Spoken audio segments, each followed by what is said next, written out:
Greetings friends! I have been given so many pins over the years and I've taken to storing them in a jar that's leather on the bottom because I don't like the idea of hard surfaces scratching the wood of my sewing machine or the base.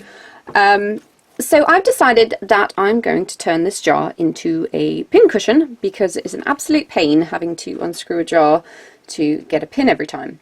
So I figured you might enjoy following me on this little mini adventure as we use this fabric from a different project that I never completed to make a nice little pincushion for the top of the jar. This is a heavyweight cotton canvas that I bought from Joann Fabrics a number of years ago. I have no idea if they still sell it.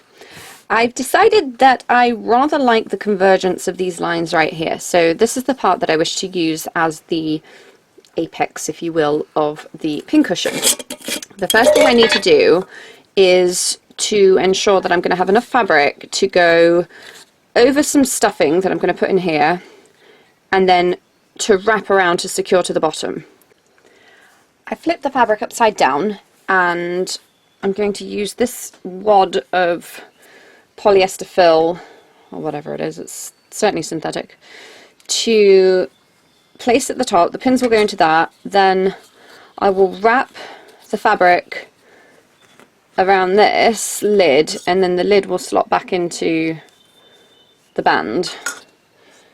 So the question is how much overlap do I need? And I'm thinking that should probably do it, so just enough to sort of take it to the middle point. So using this as a guide, and I'm going to grab this pencil. So that's about there. So I need to make a circle around this point, about there. Here's my circle, which I suspect I've cut far too large, and this is my wad of fill, which I'm going to group into something of a circle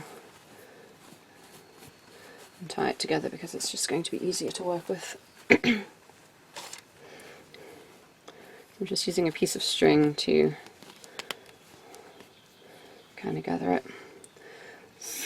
So the fill will go on top of this and then get compressed into shape. Push this through and it's just going to come through like that.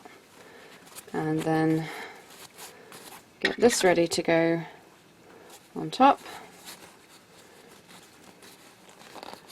And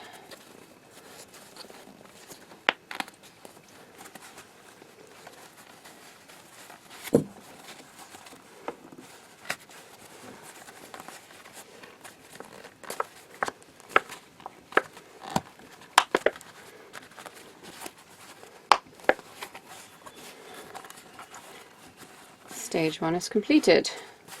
So the next thing to do will be to stick the fabric to the underside here.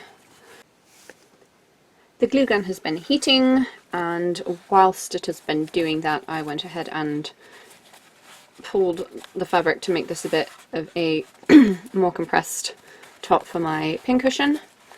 So everything is pretty much ready to be glued down now. And I will start on the side that has the least amount of fabric to ensure that the longer pieces cover it.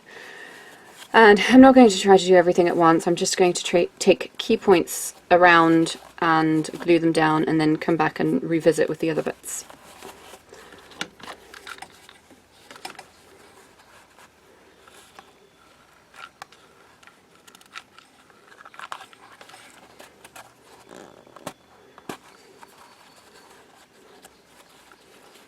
In theory, I could, and I might do actually, cut some of the excess fabric away just to make it easier on myself. If you don't have a glue gun, you could very easily use a needle and thread to kind of anchor, draw through the edge and secure to the other side.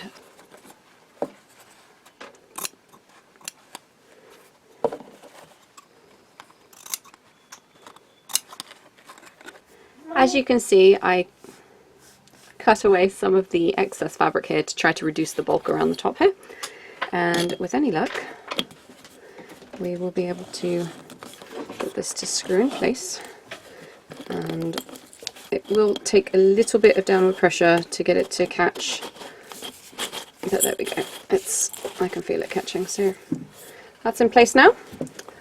And now for the fun part of putting some pins in it.